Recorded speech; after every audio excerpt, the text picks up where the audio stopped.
if you don't understand that in order to increase your income, you got to sell something. Now, everybody's selling something, but most consumers are just selling their time. That's the only way they know how to make money. I'm gonna put in more hours at work. I'm gonna work overtime.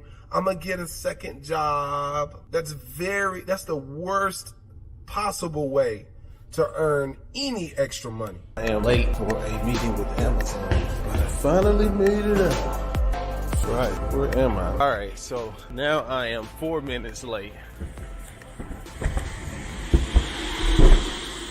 Hello. Good morning.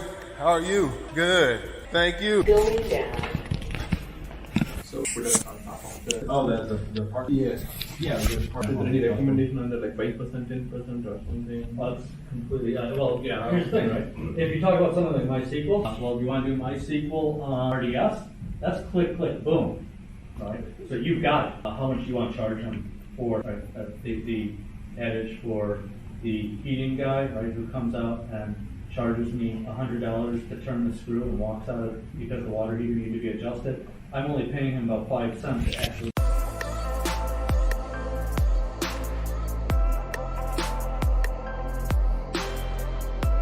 Man, I got so many deals on the table. Sometimes it's like, where do I start? It's crazy. So many deals on the table. Yesterday, I was at Amazon merging, great partnership. Crazy. Like, man, if I tell people all the time, like, anything is possible, man. Anything is possible. I mean, you can literally do whatever you put your mind to. And your situation becomes uniquely successful when you just kind of block out the noise, when you get everybody else out the way. So I've developed this one habit, and this one habit saves me a lot of energy. I don't know if you just heard my bone pop, but this one habit is I never let anybody know what I'm up to until I've already did the deal. And I'm talking about the general public. I do have some people that I consult with about different things, but even before I consult with them about it, I made up my mind. But I got this habit of never revealing what I'm doing until I'm done doing it. And the reason why is because when you start telling people what you are about to do, they just naturally think of all the ways of why it won't work. And so I don't have time for it. I don't have time to convince people that my dream is going to work or that my vision going to work.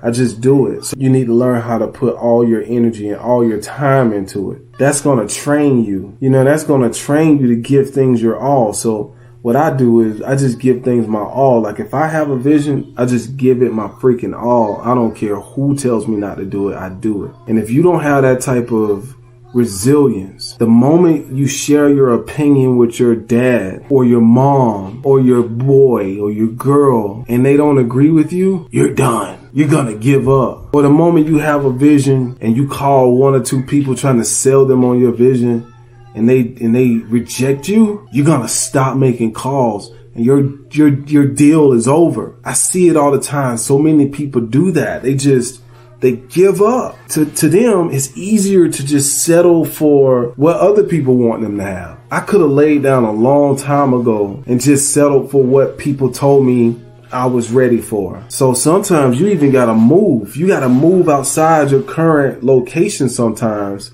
so that you won't be influenced by people that know you from the past, so that you can reinvent your mindset, so that you can renew your ability to believe and act upon your imagination, because all of this stuff is out of my imagination. I'm tapped into. That's what I'm bragging about, the energy that I'm tapped into, and you have to be, you gotta be ready for it. If you ain't ready for it, you'll never recognize the opportunity when it's in front of you.